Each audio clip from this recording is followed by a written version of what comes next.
Bonjour et bienvenue sur le podcast Les Perles de Jade. Des conseils précieux à collectionner, partager ou tout simplement à méditer. Je m'appelle Julie, française installée aux Pays-Bas depuis quelques années. Ancienne responsable d'un département achat devenu coach, j'ai décidé de changer ma vie afin de changer celle des autres. Je vous aide à trouver de nouvelles pistes de réflexion et à passer à l'action afin d'être plus épanoui dans votre vie. Abonnez-vous sur la plateforme de votre choix pour ne manquer aucun épisode. N'hésitez pas à me rejoindre sur Instagram, @julie-ugs, afin d'échanger. Le lien se trouvera dans les notes de l'épisode. En attendant, je vous souhaite une excellente écoute. Merci Mariam d'avoir accepté mon invitation Avec plaisir. et bienvenue sur mon podcast.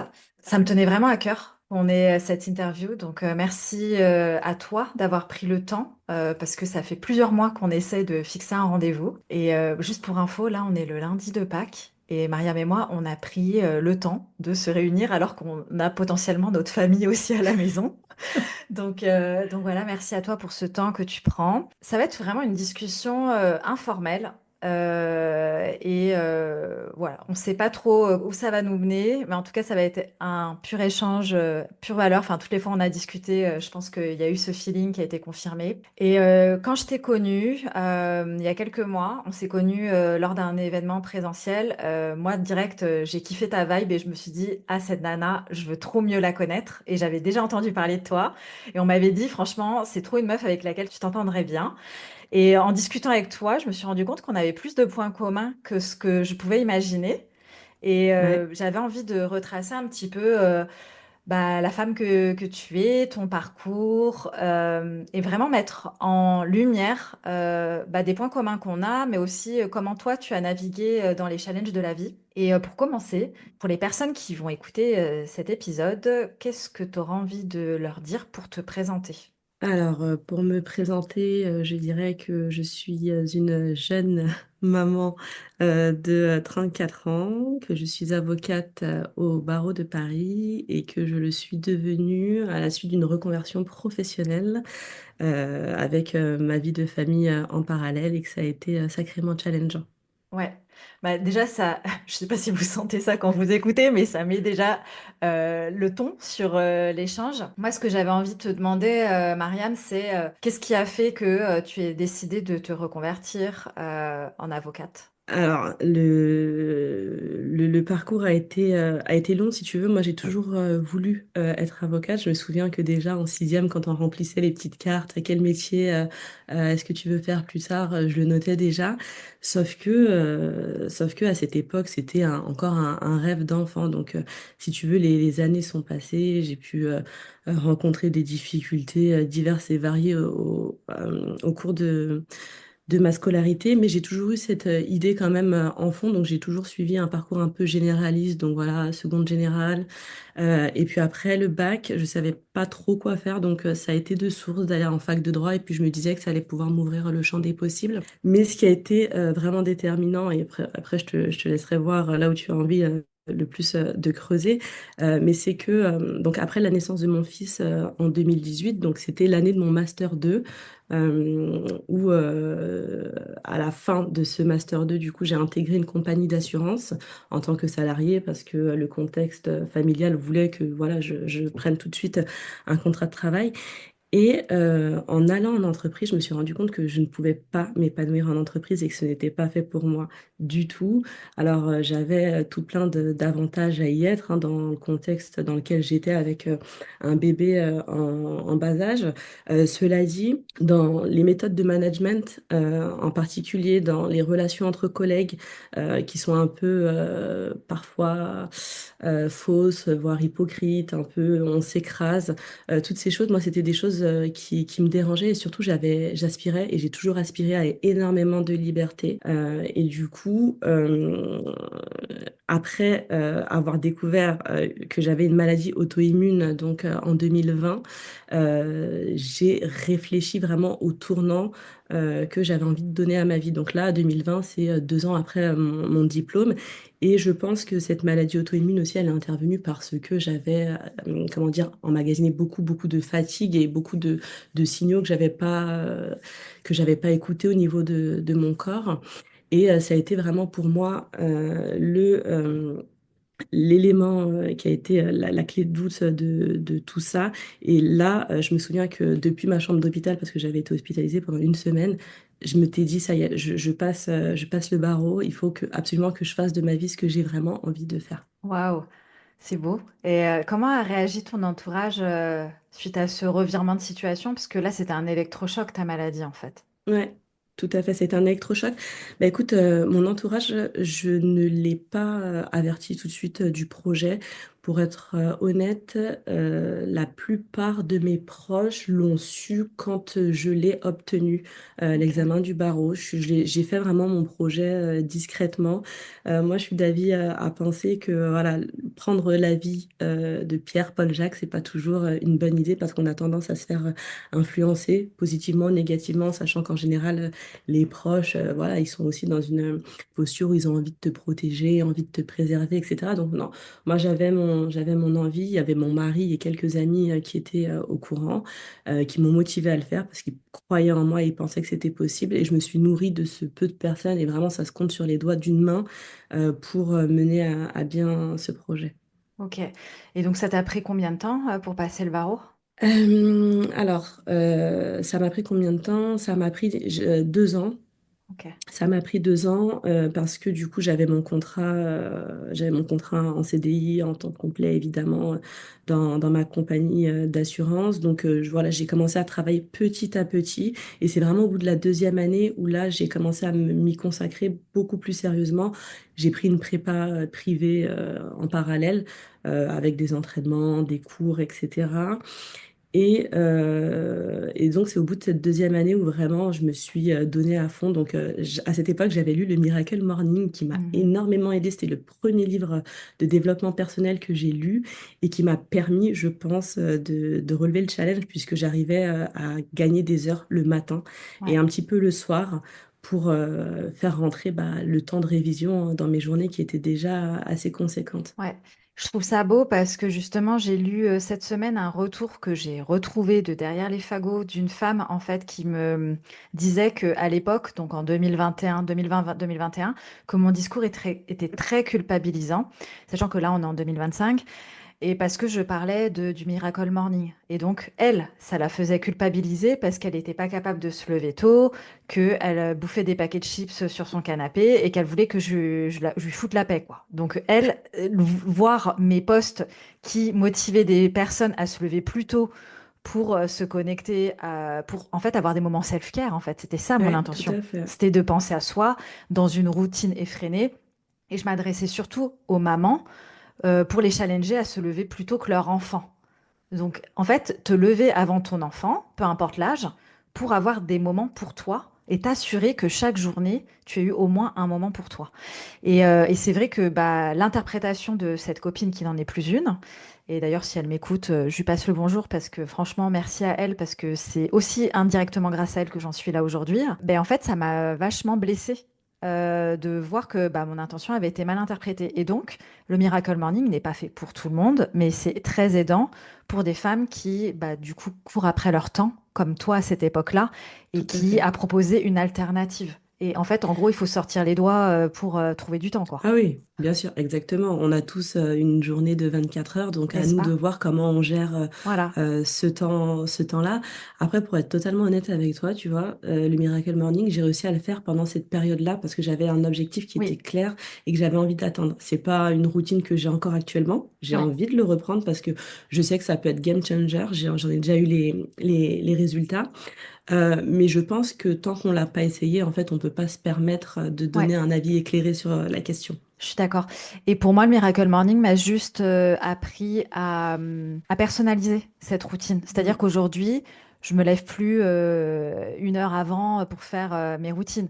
En fait, je me lève avant ma fille Mm. pour méditer. Parce que la maison, elle est Ouais, calme, c'est tout. Mais ma méditation, elle dure entre 15 et 20 minutes, quoi. Donc, ouais, j'ai ouais, plus ce truc avec la lecture, le journaling, le sport et tout ça. Donc, ouais. moi, j'ai juste adapté ma routine par rapport à qui je suis. Et d'ailleurs, même, j'ai envie de dire, le Miracle Morning en soi, il y a aussi des variantes, hein. C'est-à-dire que le matin, on peut juste faire la méditation et à un autre moment de la journée, inclure un peu de lecture, inclure Exactement.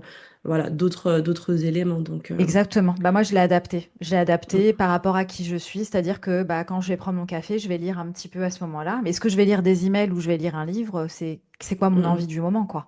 Donc voilà. Encore une fois, c'est la capacité à prendre des infos et à l'adapter à qui l'on est. Parce que mm, bah en fait, on n'est pas obligé d'adapter comme on nous indique de le faire. Et c'est vraiment ça aussi, reprendre son pouvoir, exactement. c'est Tout à savoir fait. faire le tri. Donc merci. Et du coup, t'étais déjà maman à ce moment-là quand tu passais le barreau? Ah oui, oui, oui, oui. Donc, effectivement, donc, et alors, ça aussi, c'est drôle parce que quand je suis arrivée dans le monde de l'entreprise, donc, mon fils, je l'ai eu donc en 2018, j'avais 7 ans. Et en fait, si tu veux, c'est comme si les gens percevaient ça un peu. Est-ce que c'était pas un enfant accident? Enfin, c'est Ouais. bizarre. Même pendant mon master 2, j'avais beaucoup l'impression d'être jugée par rapport à ça. Mais le truc, c'est que moi, j'avais quand même cette idée en arrière-fond où j'ai envie d'être avocate et j'avais très peur de rentrer dans la profession, d'avoir une envie d'enfant et d'être mal perçue ou de pas pouvoir mener à bien mon projet de maternité parce que je savais que dans les cabinets d'avocats, c'était très difficile pour les femmes bah, voilà, de se permettre d'avoir une vie familiale. Et du coup, moi, c'était vraiment un projet éclairé de ma part d'avoir mon enfant là avant la fin de mes études, justement parce que je privilégiais, si tu veux, le fait de pouvoir mener une vie familiale d'abord et ensuite mener ma carrière ensuite. Mais je voulais les deux. Et donc, oui, oui, effectivement, il était déjà là, mon fils, quand j'ai présenté l'examen donc, du barreau. En fait, en réalité, c'est le CRFPA. Et en fait, il m'a donné une force incroyable. Mm. Et quand je pense à beaucoup de femmes, parce que j'en ai rencontré, finalement, forcément, les gens viennent te parler plus facilement quand ils voient que toi tu l'as fait. Et donc, il y a beaucoup de femmes qui se sont révélées à moi comme ça, en me disant, mais moi aussi, j'adorerais avoir un enfant, mais je pense que c'est pas possible dans ce contexte, il faut que j'attende. Tu vois, les standards un peu de la vie où on te dit d'abord les études, ensuite ceci, ensuite cela. Mais moi, en fait, voilà, le fait de l'avoir là, de voir ses petits yeux, etc., enfin, ça m'a donné une force incommensurable pour mener à bien ce projet. Trop beau. Et tu étais déjà mariée à ton conjoint? Alors, on était fiancés à cette époque, on Ok, n'était pas encore mariés, mais on vivait ensemble déjà depuis plusieurs années. ok. Ouais, je vivais avec lui depuis. Et c'était perçu comment dans ta famille que tu as un enfant sans être marié, bon, avec quelqu'un avec lequel tu es depuis longtemps, mais pareil, avoir un enfant où t'as pas encore de carrière, comment c'est perçu dans ta famille ce genre d'événement? Alors, avec énormément d'inquiétude, je Ok, t'avoue qu'à ce moment-là, ma famille, voilà, surtout que mon mari, il n'avait pas non plus une situation très stable à l'époque, hein, on était jeunes. Et bon, honnêtement, je pense qu'à ce moment-là, ma famille s'est dit, elle va se casser les dents dans tout ça, ça va être très très difficile. Mais moi, j'ai toujours eu une confiance en moi. En fait, j'ai toujours su exactement ce que je faisais, pourquoi je le faisais. Donc, si tu veux, le fait qu'il soit inquiet, pour moi, c'était sain, c'était normal, parce qu'il pouvait pas percevoir, voilà, moi, les émotions que je vivais ou la force que je pouvais avoir en moi. Mais oui, je dirais, ils l'ont pris avec de l'inquiétude, mais cette inquiétude, elle s'est vite dissipée déjà à partir du moment où, malgré que j'ai le petit, bah, j'ai pu quand même valider mon Master 2. Et après, petit à petit, étape par étape, ils ont vu que le fait d'être maman n'a pas été un frein. Et surtout, j'ai pu compter aussi, hein, parce que j'ai pas réussi à faire tout ça toute seule, hein. J'ai pu compter énormément aussi sur ma mère qui était déjà à la retraite et qui, bah, la première année de vie de mon fils, a pu le garder. Et ça a été un apaisement aussi, un apaisement psychologique énorme, puisqu'il était confié à sa mamie dans les moments où moi, par exemple, je vais faire mon stage de fin d'études. Et ça me permettait, voilà, d'être libre. Au niveau de mon esprit et aller au bout de ce que j'entreprenais. ok. Hyper intéressant comment tu le présentes. Je trouve ça magnifique que tu en aies fait une force. Donc, trop, trop beau. Et est-ce que dans ta famille, tu as eu ce besoin de prouver que tu étais capable d'allier tes études avec ta grossesse et un nouveau-né? Ou est-ce que ta famille t'a supporté dès le début? malgré leurs craintes? Alors, je pense que j'ai eu le besoin de prouver, mais pas qu'à ma famille, mais au monde entier, Hmm. quelque part, parce que en tant que femme noire qui avait un enfant pendant ses études, comme je t'ai dit, j'ai dû faire face aussi au regard des gens Ouais. qui me percevaient comme une personne un peu, voilà, un peu, comment dire, Un peu perché, euh, un peu à l'ouest, voilà, quoi. exactement, un peu Genre, est-ce perché, qu'elle est un peu à l'os. consciente de ce qu'elle fait? Exactement, c'est ça, mais c'est ça, tu vois, j'avais l'impression qu'on me prenait un peu pour une dingo, surtout que quand je suis arrivée à mon master 2, donc j'étais déjà en grossesse assez avancée de mémoire, j'étais à 5 mois de grossesse, au début je l'ai un peu caché, etc. Et quand ça s'est su, enfin voilà, tout le monde était choqué. Ma fac ne m'a pas fait de cadeau, mais en fait j'avais l'impression d'avoir été traitée comme une cassos, Ouais. en vérité. Genre, c'est un accident, Et quoi. Elle s'est fait voilà. engrosser par accident. C'est Ouais. ça. Et maintenant, elle est là, mais on ne sait pas trop pourquoi elle est là. Tu vois, ils m'ont pas, par exemple, j'ai pas pu bénéficier d'aménagement. Ouais. Donc moi, j'habite dans le 95, j'allais en cours jusqu'à Créteil tous les jours. Ils Ouais. n'ont jamais cherché à m'aménager quoi que ce soit. Ils n'ont rien fait pour me faciliter. Pour te dire, quelques jours après mon accouchement, donc 10 jours après mon accouchement, j'étais sur les bancs d'examen parce que ils ont rien fait pour me faciliter. Et moi, je ne voulais pas leur demander quoi que ce soit. Donc, Ouais. ça a été un peu dans ce contexte-là. Et donc, c'est tout ça, en fait, qui m'a donné un peu Hmm. la rage de vaincre et Ouais. envie d'aller encore plus Ouais. loin. Mais du coup, est-ce que tu réalises que le fait qu'il t'ait pas facilité l'accès à tes diplômes, aux cours et tout ça, aux examens, c'est justement ça qui donne encore plus de valeur à ton parcours et à tes ambitions? Bah écoute, je j'avais pas vu les choses sous cet angle, mais je pense que oui. Et surtout, tu vois, je suis convaincue que c'est les épreuves qui nous forgent au Ouais, final, tu vois. Et avec du recul, bah, je regrette rien de tout ce qui s'est passé. Je regrette pas la ouais, manière dont on a pu me traiter ouais, parce que c'est ça qui a fait que j'ai pu décupler voilà, mes envies et mes capacités, quoi. ouais.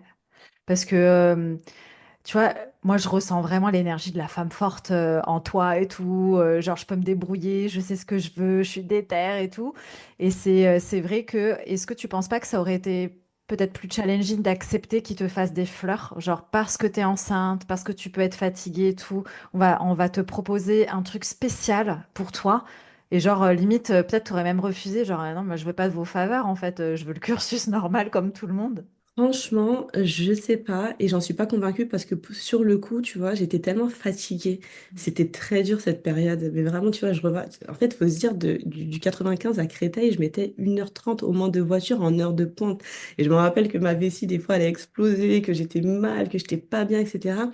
Et je pense qu'à cette époque, si on me l'avait proposé, j'aurais bien été contente qu'on me le Ouais, propose quand même, tu vois. J'aurais bien été contente parce que c'était très, très compliqué. Et si on me l'avait proposé, donc je pense que j'aurais pu l'accepter. Pour autant, ça m'aurait pas permis, voilà, d'aller toujours plus loin moi. ouais, Et donc finalement, je suis très contente que les choses ouais. se soient passées comme ça. Parce que on va dire que la saveur, elle est différente, hein. Quand tu Oui, réussis, quand tu t'es stretché, quand tu es sorti de ta zone de confort, quand ça t'a mm, démontré ta propre détermination à tout toi-même. à fait, Et c'est peut-être même ça qui constitue le pilier de ta reconversion, parce que tu te dis, bah, en fait, j'ai fait ça quand j'étais enceinte, alors du coup, tout c'est bon, à je peux, fait. je peux le refaire alors que je me sens mieux et que j'ai tous les éléments qui me supportent autour de moi, quoi. Totalement, totalement. Et même donc quand j'ai fait ma reconversion professionnelle, donc et en l'occurrence, je pense à quand j'ai fait mon stage final, donc en fait dans le cadre de la profession d'avocat. Donc tu sais, il y a plusieurs étapes. Donc la première étape, c'est une partie de cours que tu fais. Donc moi, j'ai pu faire cette partie en régime salarié, c'est-à-dire que la journée, j'allais au travail et le soir, j'avais les cours du soir à l'école d'avocat, là où les autres qui n'avaient pas de contrat CDI pouvaient faire leurs cours dans la journée. Et donc ça, c'était la première partie de formation. Et lors de la dernière partie, qui est le stage final, j'ai rencontré du coup des élèves avocats, mais qui avaient des vies complètement différentes de la mienne. Déjà, ils étaient plus jeunes, ils étaient en sortie d'études, donc ils n'avaient pas ce passage en entreprise comme moi, mon expérience professionnelle. Et souvent, il soulignait le fait mais comment est-ce que tu as pu faire tout ça, etc. Et si tu veux, c'est à ce moment-là que je me suis rendu compte aussi de la difficulté du cheminement et ça m'a donné encore plus de force. Parce que moi, au départ, quand j'ai fait l'école d'avocate, j'avais l'envie de rester, je voulais rester dans ma zone de confort. Et donc, je me disais, bon, j'ai le diplôme, mais je reste quand même en entreprise, le temps que mon fils grandisse, le temps que voilà, tout soit aligné, que tout soit en place. Voilà, je voulais pas, si tu veux, me faire violence à ce moment-là. Et le fait d'avoir été confrontée à d'autres personnes qui mettent en lumière que voilà, ça a été quand même un parcours qui a été compliqué, parce que déjà compliqué pour eux dans leur situation, mais encore plus compliqué pour moi vu qu'il y avait la vie familiale à côté, bah, ça m'a donné de la force. Effectivement, j'ai pu refaire un retour, si tu veux, dans le passé. Et je me suis dit, non, oui, c'est vrai que si j'ai pu faire le master 2 comme ça, si j'ai pu faire l'école d'avocat dans ce contexte, bah, je peux très bien faire ma reconversion professionnelle. Maintenant, j'ai pas besoin d'attendre la Saint-Glinglin. Ouais, trop bien. Est-ce que ton partenaire, c'est aussi un homme noir ou pas? Non, Non. il est Ah, pas noir, lui, il est maghrébin. ok. Et c'est pour ça que je te pose la question, parce que les familles mixtes, Mhm. culturellement parlant, est-ce que c'était un challenge aussi pour toi en tant que femme? Alors, est-ce que ça a été un challenge? Est-ce que tes parents, ils l'ont accepté direct, que ce soit pas un homme noir? Parce que moi, je sais que, par exemple, j'ai raconté, je crois, que dans un épisode de podcast, mais moi, mes parents, ils voulaient un homme asiatique pour moi, tu vois. Je l'ai C'était... écouté cet épisode. Donc, du coup, enfin, ta famille, elle a accepté tranquille ou Alors, c'était ça comment? va. En fait, si tu veux, avant moi, en fait, mes parents, ils sont quand même ouverts d'esprit à la base. Donc, ça a été, sachant que avant moi, ma plus grande sœur, ma sœur aînée, était partie vivre avec son mari qui était français, pas musulman, parce que nous, on est à la base une famille musulmane. Donc en fait, ça s'était bien passé pour ma sœur. Ok. Par contre, je t'avoue que la perception n'est pas la même non plus sur un Français et sur un homme arabe, Ouais, où on a d'autres préjugés qui sont oui, plutôt défavorables. ouais. Et je t'avoue que quand j'en ai parlé à mon père au tout début, il était pas très très content. Cela dit, dès la première fois où il l'a rencontré, parce qu'il a quand même accepté de le rencontrer, il l'a tout de suite adoré et adopté. Et jusqu'à la fin de sa vie, il l'a toujours appelé mon fils. Il l'a Hmm, franchement pris comme l'un de ses troisième fils. trop Donc beau. ça a été. Et du coup, pourquoi je t'ai posé cette question? C'est aussi non seulement pour l'acceptation au niveau de la famille. Donc là, tu vois, tu me parles de ton père, genre limite ta mère, qu'elle accepte ou pas, c'était pas non plus un gros enjeu pour toi, parce que tu savais que de toute façon c'est ta mère, donc elle te soutiendrait au bout d'un moment. Et, euh, et du coup, en tant que musulmane, je sais pas si tu es pratiquante ou pas, mais du coup, ça a été perçu comment que tu sois en couple et que tu sois pas encore mariée et que tu aies un enfant? Bah, comme je t'ai dit, on était fiancés, on avait fait ce qu'on appelle un Mariage mariage religieux? religieux, ouais, Ok. exactement. Donc ça permettait à mes Oui, parents et à sa famille, à lui, d'être serein, de se dire que voilà, on était dans un certain cadre, ouais, discutable certes, mais en tout cas, ça permettait à la ouais. famille, voilà, d'être tranquille avec Ok. ça. Bon, en gros, toi, t'as pas peur de chercher les noises, quoi. Genre, Non, non, pas du dès le tout. Franchement, début, j'ai. dès le début, ça a été posé. Ok. Euh, trop cool, trop intéressant. Mais ouais, c'était pour te demander parce que je sais que les couples mixtes, peu importe ce que ça veut dire mixte, ça peut être aussi challenging, surtout que tu me disais que tu n'étais pas encore mariée, que tu as eu un enfant pendant tes études. Enfin, du coup, tu les as accumulés, les challenges. Donc, hyper intéressant de voir ça. Euh, Tu sais, tu disais tout à l'heure que tu venais du 95, bah, moi aussi, donc Mhm. pour les personnes qui m'écoutent, elles sont déjà au courant, mais celles qui nous découvrent, bah, c'est quand même particulier, je trouve, d'être une femme issue de banlieue parisienne. Ça a été quoi ton vécu? Parce qu'en plus, on vient de à peu près Mm. du même, euh, du même hood, donc Oui, c'était quoi ton oui. vécu en tant que Et femme de banlieue?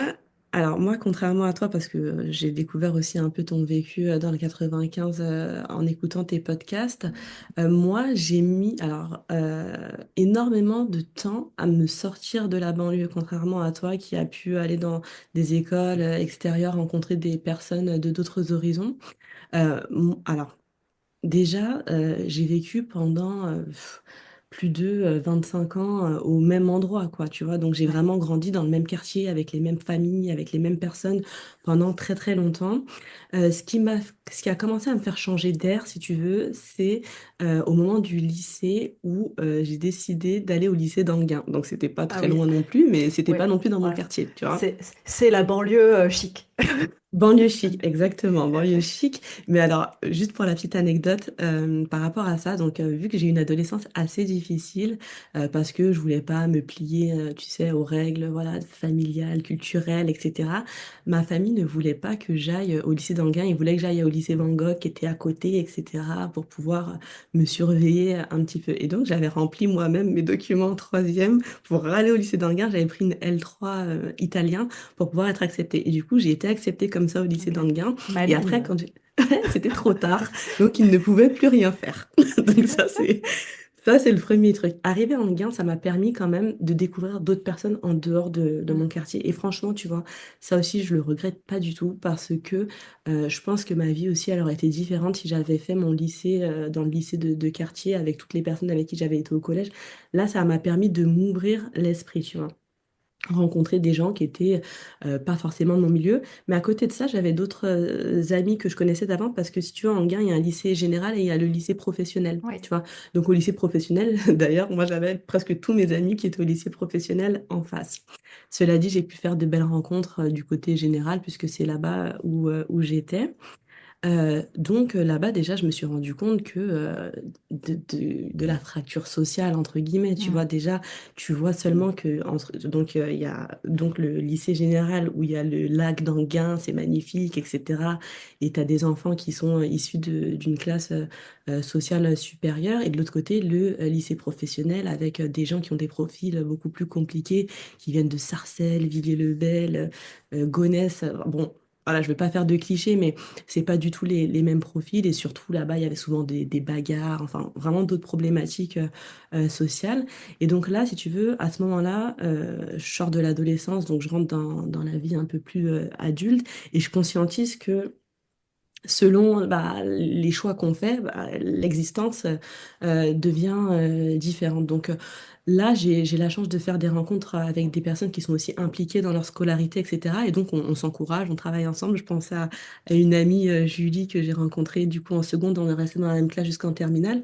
Et elle fait toujours partie de ma vie aujourd'hui, mais ça m'a permis donc de m'appuyer aussi un peu sur elle, voilà, et de nouer cette amitié. Et du coup, je me suis dit, mais oui, mais là, si tu suis la bonne voie, si tu suis le bon mood, toi aussi, tu peux aspirer à cette vie-là. Et puis après, arriver à la fac. Là, j'ai quand même eu encore plus de mal à quitter, si tu veux, tout mon ancrage au niveau du 95, etc. Parce que, si tu veux, moi, à cette époque, je sortais énormément en boîte, je faisais énormément la fête, etc. Et donc, je n'allais presque pas en cours. J'achetais des bouquins, je récupérais les cours avec quelques potes qui me les envoyaient, mais je restais quand même ancrée, en fait, si tu veux, le 95 ne voulait pas me lâcher. Et moi non plus, je voulais pas le lâcher en réalité. Donc j'étais à la fac de Nanterre, mais j'y allais très peu. J'y allais pour les examens, etc. Et à la fin, hein, franchement, je pense que c'est au moment où j'étais à l'école d'avocate, pour être honnête, où vraiment j'ai commencé à avoir d'autres perspectives, d'autres connaissances, euh, éloignées de mon centre de vie à l'origine. Ok. Et, euh, et du coup, est-ce que tu étais Mariam Wesh Wesh du 95 ou tu as toujours été, on va dire, dans le top du panier Alors, ça a dépendu des périodes. Quand je te parlais de mon adolescence un peu difficile, à cette époque-là, j'étais un peu perdue, c'est-à-dire que j'ai pu me laisser aller à un peu une période un peu wesh-wesh, mais c'est parce que vraiment, si tu veux, le collège dans lequel j'étais, c'était une ZEP en fait. En fait, il n'y avait pas d'autre alternative, à part si on faisait vraiment partie d'une famille plus aisée, etc. Donc moi, il n'y avait que des gens de mon quartier, et donc forcément, je me suis noyée dans le décor. Mais cela dit, j'ai toujours eu des bons résultats scolaires. J'ai toujours eu des professeurs qui étaient très encourageants, qui me disaient que j'avais les capacités pour aller là où j'avais envie d'aller. Donc, si tu veux, je savais que, bon, je m'adaptais à mon environnement, mais à côté de ça, j'avais toujours eu des bonnes capacités rédactionnelles au niveau aussi de la manière de m'exprimer. Et donc, ça m'a permis quand même d'avoir une adaptabilité incroyable, hein. C'est-à-dire que même là, aujourd'hui, dans mon métier, je peux rencontrer des gens en mode wesh wesh. Je vais pas me sentir déstabilisée du Ouais, tout parce que je connais par cœur.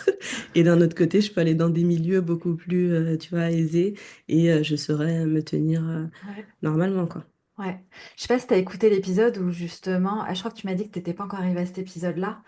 Je crois que c'est l'épisode juste il y a Ouais, c'était en début mars que j'ai nommé genre Plouquette va dans un palace ou un truc comme ça. Oui, c'est... Non, je l'ai écouté. Ouais, et donc bah, du coup, ça, en fait, c'est un peu ce que tu racontes, c'est en fait cette adaptabilité qu'on peut avoir et qui passe inaperçue aux yeux des gens qui font partie de cette autre classe sociale, parce que bah, je Mm, considère que c'est une autre classe sociale. Enfin, moi, enfin, je le raconte d'ailleurs régulièrement, mais moi, mes amis qui allaient au Club Med, déjà, je savais pas c'était quoi le Club Med, j'avais pas pris l'avion, donc eux, ils vont mm, en avion quelque part au soleil, aux Maldives et tout ça, aux vacances scolaires, alors que moi, j'allais bosser en tant que vendeuse à Barbès, quoi. Donc, mm, il y avait vraiment un décalage, mais c'est cette aisance, je trouve, qui peut aider en tant que en tant que personne de banlieue, de mm, femme mm, ou homme d'ailleurs, hein. Je sais pas mm, si tu es mm. d'accord avec moi de justement savoir s'adapter, parce que il y a des personnes qui aimeraient sortir, on va dire, du stéréotype banlieue, mais c'est plus fort qu'eux. Ils parlent en wesh wesh tout le temps. Ils Mm, arrivent à un mm, entretien, ben, en fait, tu sais tout de suite qu'ils viennent de banlieue parce que l'intonation de leurs phrases, de leurs mots, mm, etc., mm, ça mm. met une étiquette, en fait. Je sais pas si c'est ce que tu en Ouais, penses. non, je suis entièrement d'accord avec toi. Et tu vois, moi, pour ma part, en fait, je trouve que j'ai toujours été un caméléon. C'est-à-dire que là, si tu veux, entre gens de banlieue, on va pas se dire que je suis aisée, tu vois. Mm. On va se dire que je fais partie du groupe normal.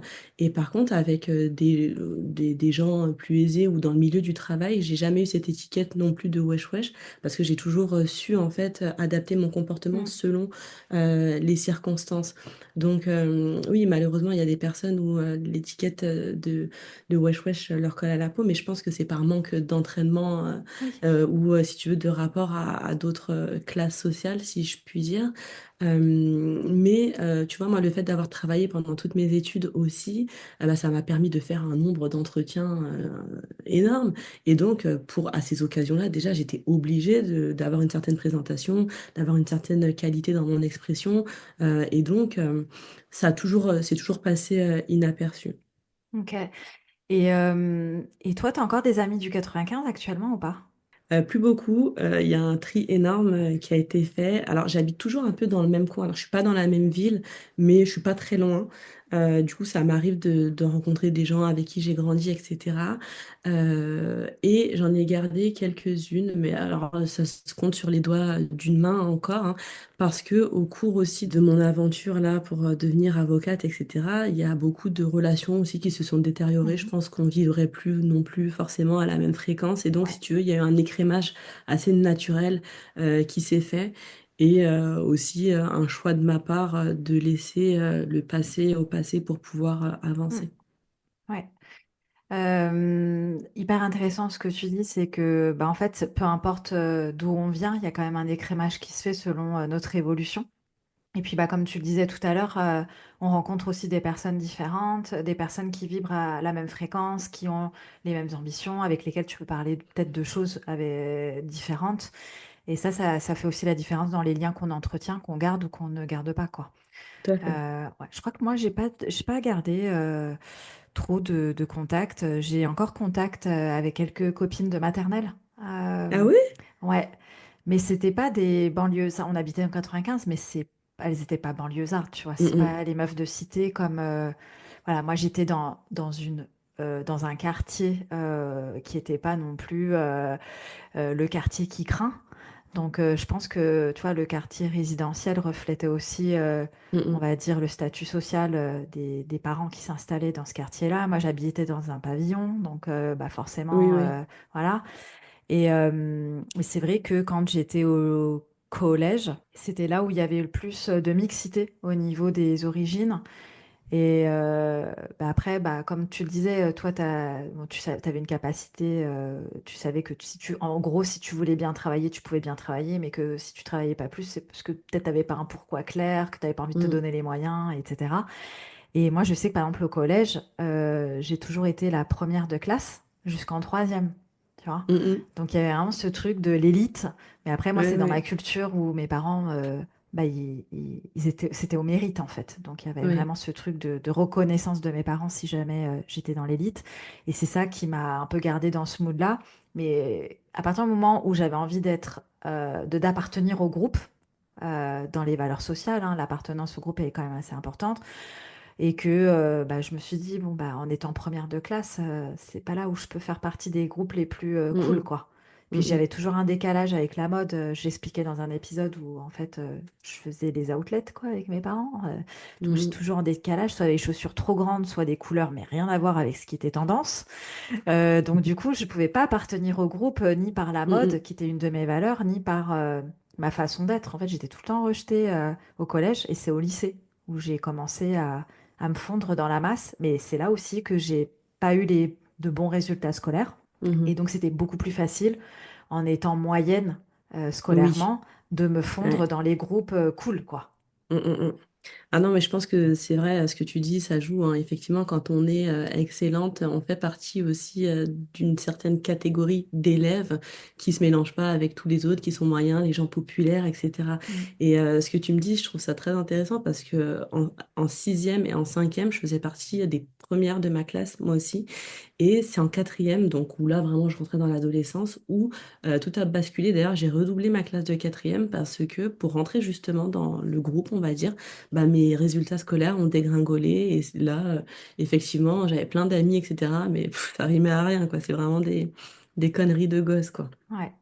Mm, Mais je trouve ça hyper intéressant de voir en tant qu'adolescent comment on co-crée notre défaite, entre guillemets, scolaire mm, pour appartenir à un groupe de manière inconsciente. mm. Et là, on Ouais, le tout voit en à étant fait. adulte, mais sur le moment, on Ouais. se rendait pas compte, quoi. Ah oui, oui, oui.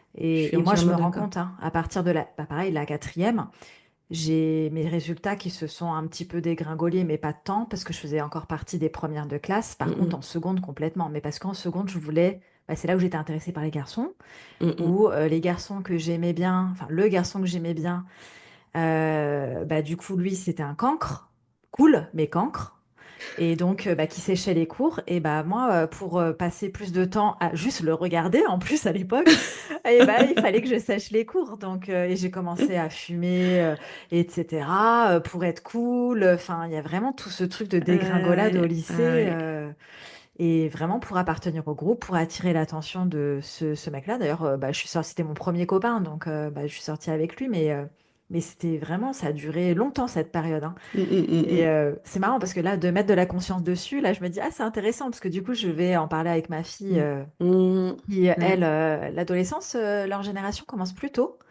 ouais. Donc là, elle va avoir 12 ans et bah, elle a des sujets de discussion que moi, j'avais que quand j'avais 14 ans, quoi.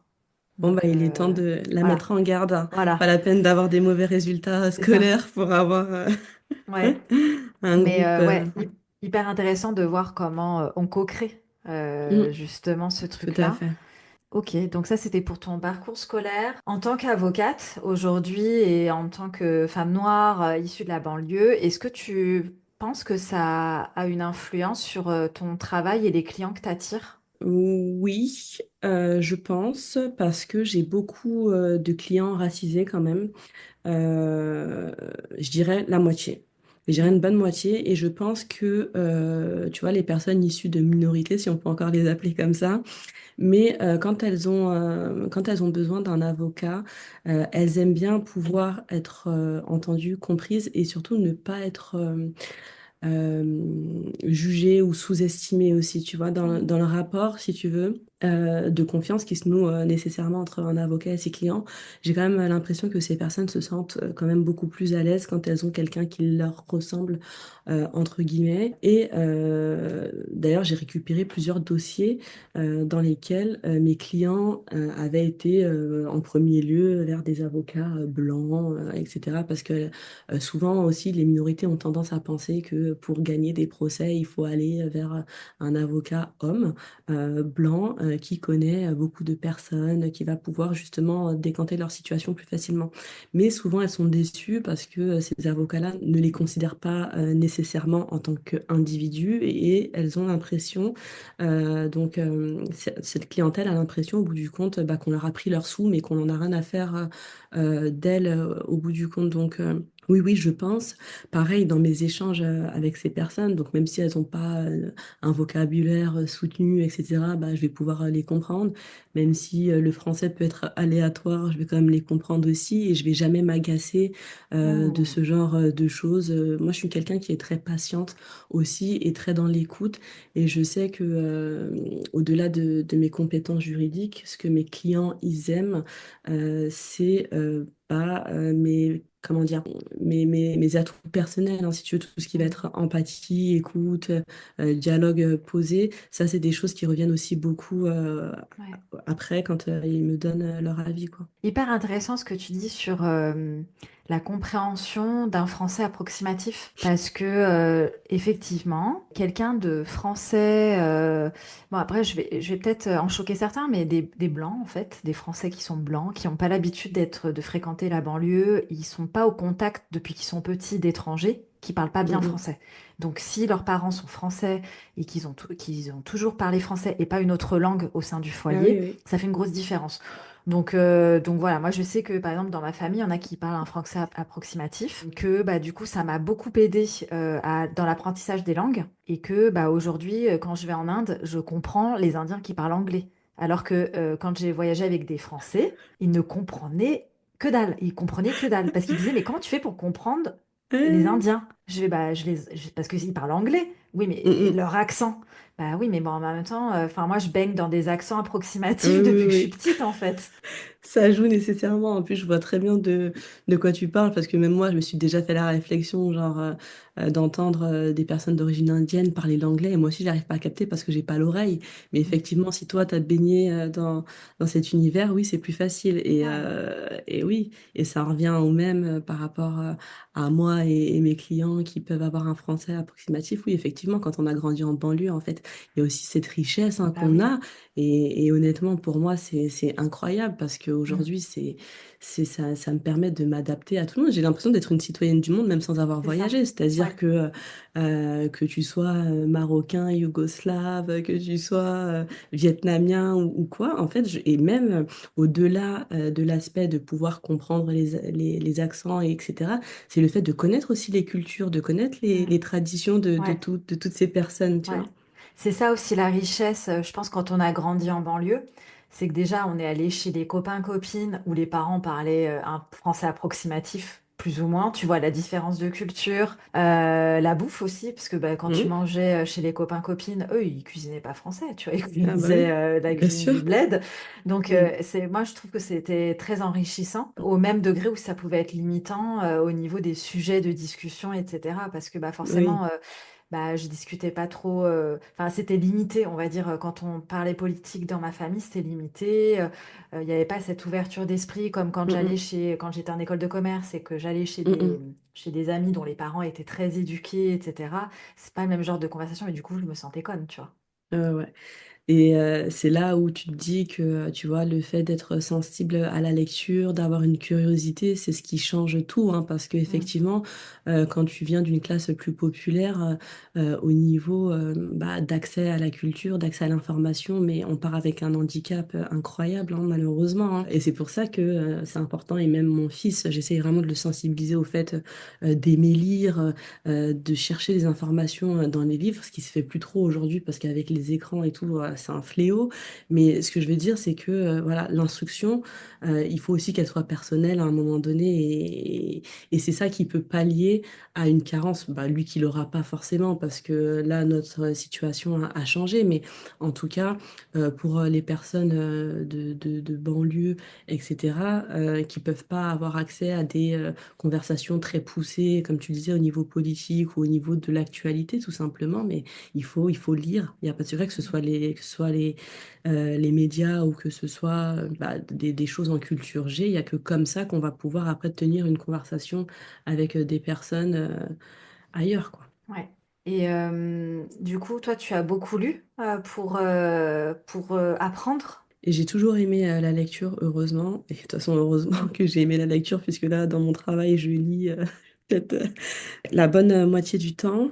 Et oui, oui, j'ai toujours lu depuis la primaire. Après, c'était pas non plus, c'était pas toujours des trucs très comment dirais-je, c'était pas toujours des classiques, hein. Mais en fait, comme j'ai fait une première littéraire hein, et une terminale littéraire, bah, j'ai pu connaître toute la littérature, Mhm. etc. Donc, ça m'a permis de bien me cultiver. Et puis après, plus sur le tard, tu vois, j'ai aussi découvert la philosophie, donc que j'avais connue hein, dans le cadre de la préparation de mon bac, etc., mais que j'ai plus saisi bien longtemps après avec la maturité, etc.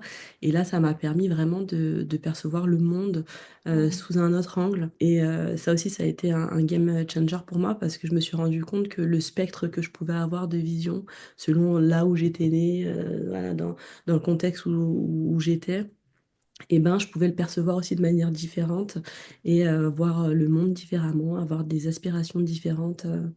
Ouais, tout à fait. Ok. Et tu vois, justement, par rapport, pour rebondir sur ce que tu viens de nous partager, sur agrandir le spectre de l'environnement dans lequel tu as grandi, tu as évolué, toutes les deux, on avait déjà parlé offline de spiritualité. Je sais pas si c'est OK pour toi d'aller sur ce sujet. Allons-y, j'adore parler de spiritualité, tu sais. Trop bien. Du coup, en tant que fille de musulman, comment c'est perçu la spiritualité comme toi tu la vois? Et est-ce que c'est OK pour tes parents que tu vois un peu au-delà de l'islam en fait? Alors, comme je t'ai dit, mes parents, ils sont à la base ouverts d'esprit. Donc moi, mon père n'est plus depuis 2022. Mais si tu veux, j'ai pas grandi dans une famille musulmane où, par exemple, on nous forçait à faire quoi que ce soit. Donc Ok. nous, on voyait nos parents avoir leurs pratiques religieuses, mais ils nous ont jamais forcé à faire le ramadan, ils nous ont jamais forcé à faire la prière. Voilà, on a toujours été libres. Tu vois, on avait quand même cette liberté de conscience. Et donc, du fait qu'on soit aussi d'origine africaine, si tu veux, on avait aussi une pratique religieuse qui était adaptée à notre culture. C'est-à-dire que là, par exemple, aujourd'hui, je peux voir auprès de certaines amies, voilà, en banlieue, etc., de personnes qui se sont converties, qu'on n'a pas la même perception de l'islam, de la religion, etc., parce que il existe quelque chose qu'on peut appeler, on va dire, l'islam de banlieue, si je peux me permettre. Et moi, j'avais pas, c'est pas dans ça dont j'ai grandi. Moi, j'ai grandi dans ma culture où ça mêlait aussi du coup la religion. Et si tu veux, moi, dans ma culture à l'origine, il y a quand même une notion de spiritualité. Donc, je connaissais tout ça et mes parents, ils connaissent également les choses spirituelles. Donc, par rapport à ça, il n'y a pas de mauvais jugement ou de problématiques particulières. Par contre, les sujets de spiritualité, c'est pas des sujets que j'évoque avec tout le monde parce que les croyances ont la dent dure. Mhm. C'est-à-dire que je vais discuter de ces sujets-là avec des personnes où je sais qu'elles ont des connaissances en la matière. Si tu veux, les personnes qui sont ancrées dans leurs croyances religieuses, etc., ça m'intéresse pas de polémiquer sur ces sujets-là avec eux parce que le manque de connaissances les amène à faire un rejet en bloc, tu vois. Et je trouve que c'est pas nécessaire voilà, que j'échange avec eux sur ces sujets-là. Ouais, ok. Et aujourd'hui, c'est quoi ton rapport à la spiritualité? Déjà, je dirais que j'ai toujours été plus spirituelle que religieuse, c'est-à-dire que j'ai toujours été une personne où j'avais besoin de me recentrer sur moi-même, d'être connectée donc à l'origine donc à Dieu. Et maintenant que j'ai pu développer mes connaissances en la matière, etc. je dirais que je suis spirituelle avant d'être quoi que ce soit d'autre. Ça, c'est clair et net. Et mon rapport avec tout ça, je sais pas comment je pourrais te le dire, mais voilà, mon sentiment, c'est d'être liée à tout, en fait, à toute la création, tu vois. Et je suis plus du tout dans le fait de catégoriser en termes de religion, de croyance, etc. Je suis au-dessus là, de tout ça. Ok. Pourquoi je te demande ça? Parce que moi, j'ai eu des clientes musulmanes. Et puis, bah, comme tu le sais, moi, j'utilise le Human Design comme outil. Et par exemple, elle me disait, bah, vu qu'il y a de l'astrologie, parce que moi, j'explique bien ce que Mm, c'est le Human Design, et dans le Human Design, il y a de l'astrologie. Et elle me disait, bah voilà, dans l'islam, on ne peut pas utiliser l'astrologie. Donc, est-ce que c'est possible de se faire accompagner sans Human Design? J'ai dit, bah, bien mm, sûr, parce que mon cœur de métier, et mon corps de métier d'ailleurs, c'est d'être coach. Le Human Design est un outil parmi tant d'autres. Pareil, est-ce que je leur ai demandé, est-ce qu'elles sont ouvertes? Est-ce que je leur tire des cartes? Parce que je suis mm. aussi cartomancienne. Donc bah ça par contre, pas de problème. Elles étaient vachement ouvertes, mais elles utilisaient un oracle fait par une musulmane, tu vois? Ah oui, et ben Ouais, tu vois, je suis très très surprise parce que je pensais que les cartes aussi, que c'était pas autorisé. ouais, Là, je découvre. ouais. Et ben je pense parce que j'utilisais un set fait par une musulmane, et peut-être que c'est ça qui était acceptable, tu vois? Bah, peut-être, en tout cas, je ne savais pas du tout que ça existait, tu vois, des cartes faites par des musulmanes, etc., Ouais. etc. Donc, je suis très surprise par ça. Et tu vois, ce que je trouve regrettable par rapport aux religions et à l'exemple que tu viens de me donner, par exemple, c'est qu'on se prive énormément de choses pour les croyants, hein. Et c'est pas que les musulmans, tu vois, c'est propre à toutes les religions, mais on se prive d'énormément de savoir et de perspectives par des interdits dont on ne comprend même pas Hmm, le sens, dont on nous empêche de réfléchir sur les raisons hmm. parce qu'on fait partie d'un dogme, parce qu'on fait partie d'une communauté, et ça limite énormément, énormément d'êtres humains dans les capacités qu'ils peuvent avoir Ouais. et dans leur pouvoir de C'est création. vrai, c'est hyper intéressant ce que tu dis parce que moi j'ai un exemple hyper spécifique dont on discute souvent avec mon mari. Pendant la grossesse, bah, normalement c'est très fortement déconseillé de manger de la charcuterie pour une question de listeria. Et moi je me rappelle j'avais mangé une tranche de saucisson, mais de saucisson industriel. Et du coup mon mari avait été outré, mais c'est interdit, etc. Pendant la grossesse, ça va. Il avait peur que ça déclenche quelque chose pour un Mm, risque pour le bébé. mm, Et je lui dis, oui, mais bon, le risque de listeria, si tu te renseignes, c'est quelque chose qui peut se propager plus facilement chez le boucher, parce que il n'y a pas assez peut-être d'attention qui est mm, mise mm, sur avec quel couteau tu vas couper quoi, etc. Et comment est-ce que la chaîne du froid a été respectée, la prolifération des virus, etc., qui est pas recommandée lors d'une grossesse, alors que justement dans la charcuterie industrielle, bah, les risques sont vraiment très très amoindris parce que bah, il y a quand même des régulations qui sont très très élevées et très mm, mm, spécifiques pour pouvoir mettre en place bah, des saucissons à vendre en rayon, quoi. Et donc lui, il comprenait pas. Donc bref, ça a été un scandale sur ça. Et puis il y avait aussi, bah là, je sais pas si tu as vu, mais en tout cas, je partageais l'histoire que bah, selon la religion bouddhiste, il faut pas pleurer lors Oui. de la perte d'un Mm, mm, défunt parce que on retient l'âme sur terre. Et en fait, bah, moi, j'ai dit lors du discours pour les funérailles de mon papa que moi, j'avais décidé de m'autoriser à pleurer, mais pas parce que je souhaitais le retenir et qu'il me manquait et tout ça, mais avec une intention de le libérer, de lui dire mm, merci et je t'aime. Et donc mm, bah là, je sais qu'il y a beaucoup de membres de ma famille et de nos proches qui se sont autorisés à lâcher des sanglots, qui le mm, retenaient par respect de la religion. Et c'est mm, comme tu mm, disais, c'est remettre en question avec intelligence, en mm, fait. mm, mm. Oui, oui, oui. Chez nous aussi, tu sais que, en tout cas, c'est ce que j'ai entendu depuis que je suis petite, hein, qu'il faut pas pleurer les défunts, etc. Parce que, alors, tu sais, selon le folklore, on va te donner différentes raisons, parce que ça nuit à l'âme du mort, parce que ça l'empêche de monter, de s'élever en degrés, etc. Mais bon, tu vois, là encore, et c'est exactement ce que tu viens de dire, hein, on ne sait pas finalement très bien pourquoi, et surtout, bah, on n'a pas la preuve, entre guillemets, que c'est avéré ces choses-là, et ça empêche les gens de faire aussi leur deuil de manière saine, parfois, tu vois, d'avancer. Mm. Donc bon, oui, oui, ouais, je te rejoins là-dessus.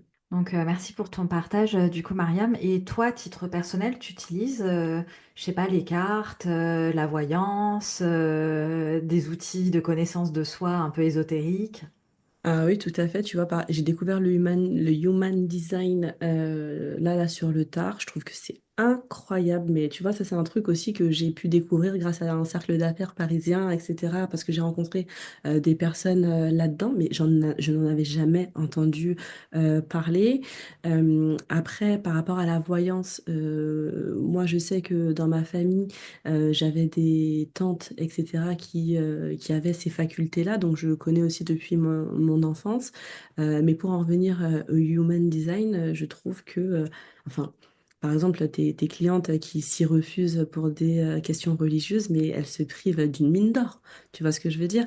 Et donc là, ça peut même porter à s'interroger sur les raisons pour lesquelles on leur dit que l'astrologie n'est pas permise, etc. Parce que tu vois, ça te donne tellement des clés de compréhension de toi-même que, en fait, oui, s'il y a effectivement un Dieu, je vois pas pourquoi ce Dieu-là, il te priverait d'accéder à cette connaissance-là, quoi. Ouais, je pense, alors je suis pas sûre, mais c'est une supposition que dans certaines religions, pourquoi c'est pas trop accepté, c'est parce qu'il y a un aspect lié à l'art divinatoire qui Mhm. est d'aller à l'encontre des dieux, tu vois. Il y a une puissance qui décide de ton futur ou qui te guide sur ton futur, alors que c'est pas aligné avec les enseignements de Dieu, peu importe le Dieu que Mhm. tu respectes, tu vois, dans ta religion. Et ça va à l'encontre, en fait, de la Alors, divinité que tu es censé honorer. ah oui, alors effectivement, tu vois, ça me fait penser, alors que là on parle de l'astrologie, mais même par rapport à la voyance, etc., je sais que moi, dans mon éducation religieuse, on va dire, extérieure à ma famille, hein, mais Mm. voilà, parmi mes proches, ce qu'on dit, c'est que c'est interdit parce que c'est de l'association. En gros, c'est prêter un pouvoir divin à un simple homme qui prétend pouvoir connaître le futur, alors que cette compétence, elle est attribuée qu'à Dieu Tout-Puissant. Mais bon, après, tu vois, voilà, moi je regarde les choses de manière très pragmatique et je sais que voilà, les règles religieuses ont été faites pour la plupart par des êtres humains qui avaient aussi comment dire, certains intérêts à légiférer dans un sens ou dans un autre. Et donc non, comme je t'ai dit, j'ai toujours été un esprit libre, donc je m'autorise à prendre tous les leviers utiles Ouais. pour m'élever. Ouais, et ça revient un peu à ce qu'on disait, c'est plus qu'est-ce qu'on en fait et où est-ce Mm, qu'on reprend son pouvoir. On n'est pas obligé de croire à tout. On peut aussi décider ce à quoi on croit, même que ce soit des prédictions ou quoi. On a aussi notre pouvoir et notre mot à dire. Donc tout c'est à où fait. est-ce qu'on garde notre pouvoir, où est-ce qu'on le prend. Donc ok, hyper intéressant. Et par rapport au fait que tu sois entrepreneur, est-ce que ton conjoint il est entrepreneur ou il est salarié? Non, il est salarié et ça a été aussi une facilité pour moi. Je pense que j'aurais eu plus de mal à me lancer parce que du coup, je me suis lancée à mon compte assez rapidement après deux collaborations chaotiques que j'ai pu avoir. Parce que si tu veux aussi dans le métier d'avocat, on te dit aussi souvent que c'est pas possible de te lancer à ton compte tout de suite, qu'il faut absolument que tu fasses au moins 2 ans en tant que collaboratrice dans un cabinet pour que justement l'ancien avocat te transmette son savoir, etc. Donc non, moi mon mari il est salarié et du fait qu'il ait bah, un salaire fixe tous les mois, etc. Pour moi ça a été aussi une facilité pour me lancer à mon compte de manière plus apaisée. Ok. Et du coup, est-ce que ça n'a pas créé de la friction du fait que, il soit salarié et toi entrepreneur? Non, pas de friction par rapport à ça parce que ça me permettait d'avoir plus de temps pour ma famille. Justement, la friction, elle venait plus du fait où je passais, tu sais, plus de 12 heures à l'extérieur. Là, c'était plus tendu. Mais à partir du moment où je me suis mise à mon compte et que, tu sais, dans un premier temps, donc j'ai été bah, full télétravail, du coup, j'étais beaucoup plus disponible pour ma vie de famille, etc. Donc, pas de difficulté à ce Ok. niveau-là. Et quand tu as des enjeux typiques de l'entrepreneuriat, est-ce qu'il peut te soutenir ou tu vas chercher du soutien ailleurs? Alors, il peut me soutenir, mais il peut pas tout comprendre puisque c'est Ouais. pas parce que c'est pas son voilà, c'est lui, il n'est pas entrepreneur.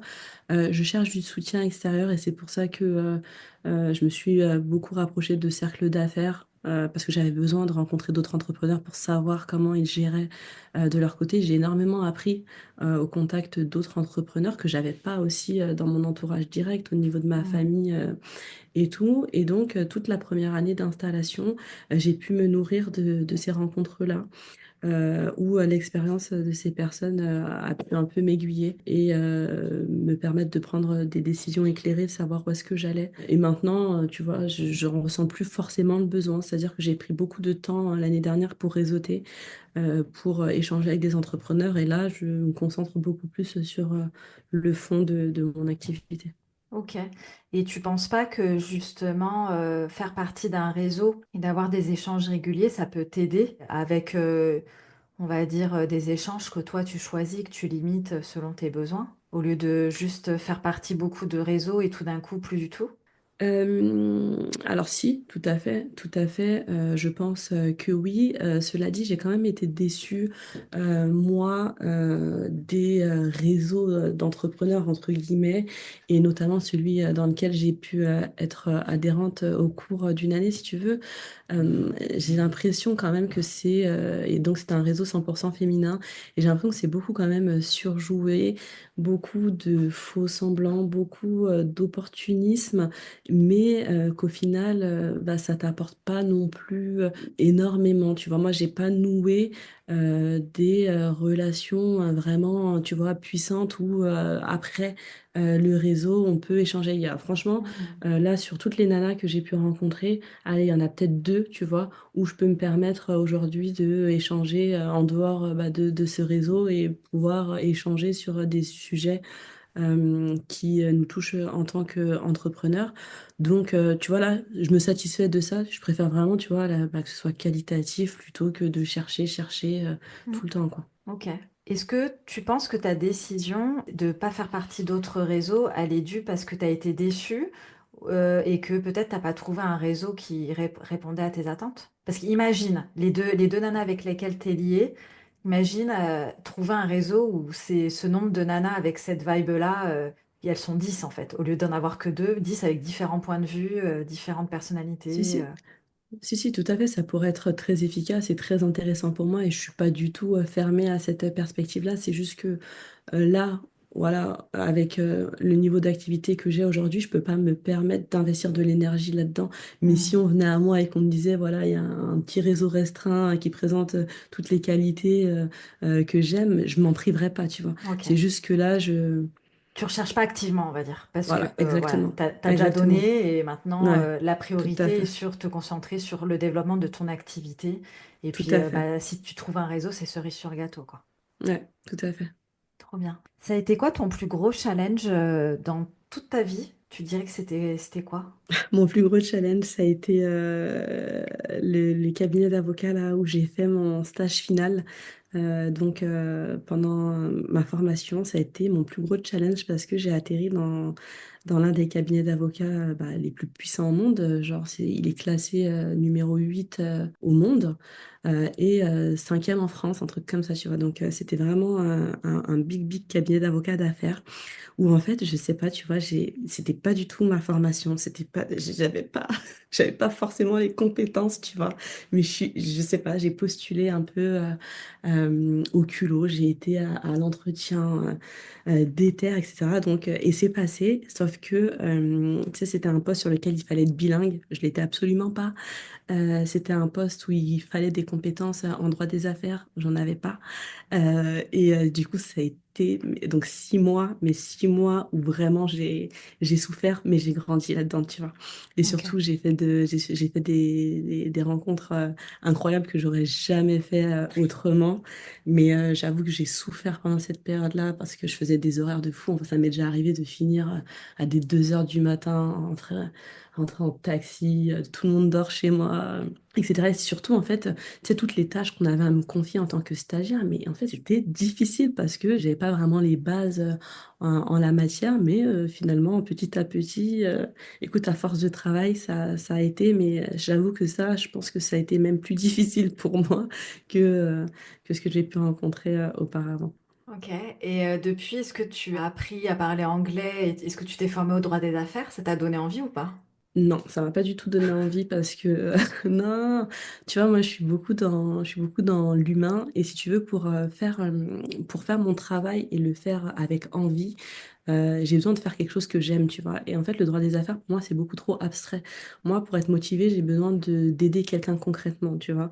Et Mm. donc en droit des affaires, faire des sessions, etc. Ça me parle pas, ça résonne pas du tout en moi. Donc j'ai pu le faire pendant cette période parce que j'étais engagée à le faire, mais une fois passé ça, j'étais convaincue que c'était pas du tout ma voie, tu vois. Après, l'anglais, ça m'a permis d'évoluer, ça c'est clair, et j'ai toujours cette envie, donc dans ma to-do, là, il y a vraiment, il faut que je me perfectionne en anglais parce que pour moi, c'est fondamental.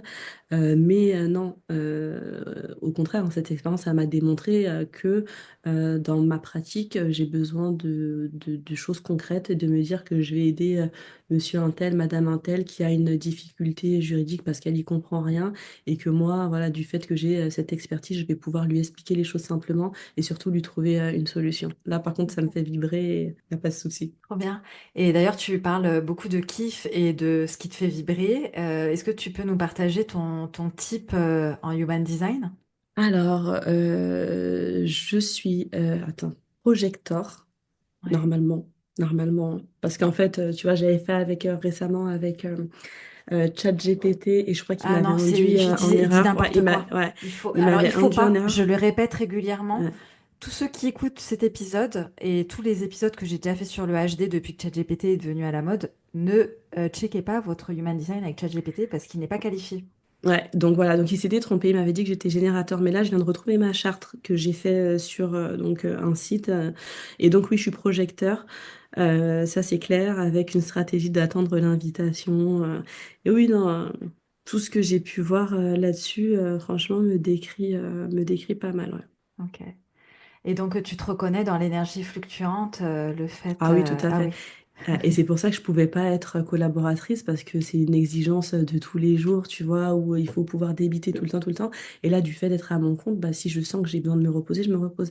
Et Mm, par contre, dans les moments où je sais que je dois y aller, machin, bah, je peux avoir une grosse capacité de travail sans problème. Mais il faut que je puisse suivre, en fait, mm. voilà, ce que j'ai à l'intérieur, quoi. Ok.